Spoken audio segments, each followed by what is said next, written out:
Balafia, and welcome to one more iteration of the weekly Ifascope.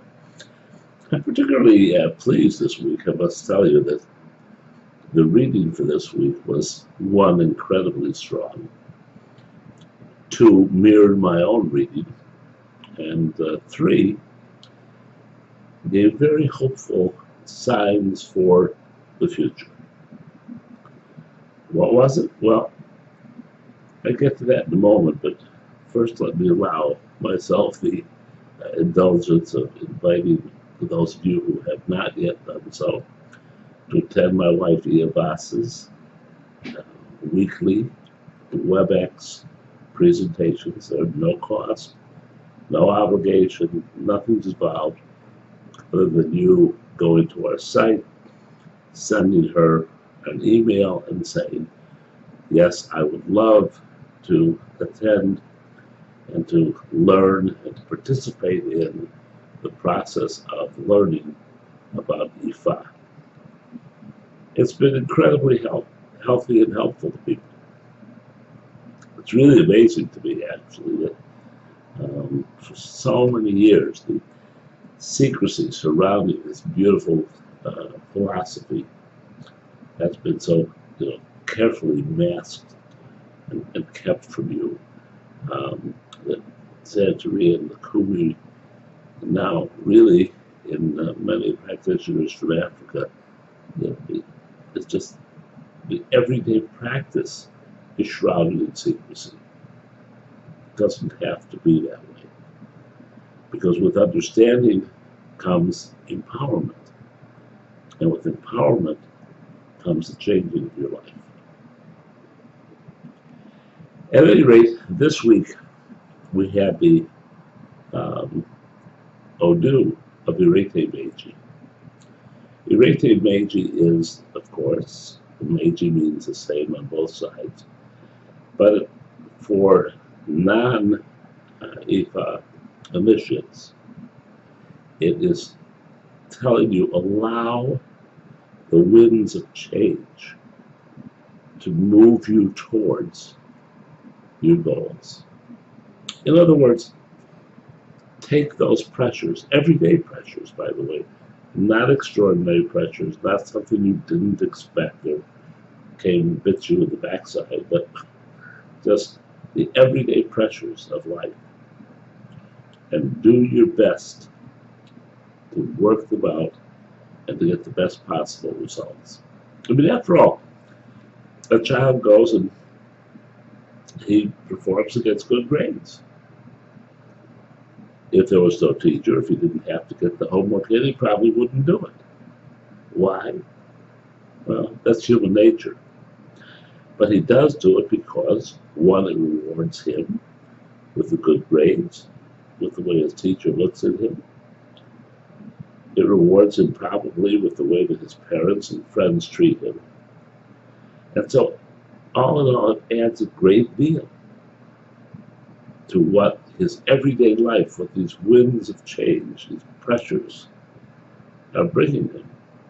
And the same applies whether it's your husband or your wife or whatever, whether it's going to work, whether it's taking care of the kids, whatever it is that your responsibilities are that will come up during the coming week. Give them the best shot you have to do the best job you have. If you're lucky enough to be initiated into Ifa, the reading changes slightly in that it means don't be motivated necessarily by the winds of change, but utilize your Ifa practitioner tools to get the best job done. All in all, a very powerful Odu. It's one of the four, by the way, Odus, which people who initiate into divination, men and women, have.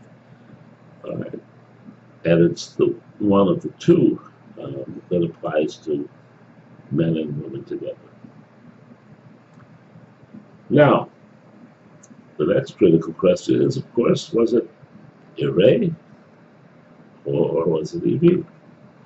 Well, it is strongly arrayed, but in a way that makes the implications of this even more important. Because as we had a major, we had the same energy on both sides of our matrix, the temporal and the emotional, spiritual side. We also have a major when it comes to the array side, and that is Osa Meiji. It's a sign of sudden positive change that we can initiate. And when you add that to change that we're initiating to take advantage of the winds which are blowing these pressures our way, it has a great opportunity for all of us. And destiny, of course, is the result. This will have impact in one way or another on everybody's destiny. And destiny is that point where we all get, where we've come to a fork in the road. We've come to a decision-making process where we either have to go left or we have to go right. And which way we go is going to be very important. In this case, we're going the right way. We're on path for that. So we have two strong majors, and we have a very strong reading about destiny.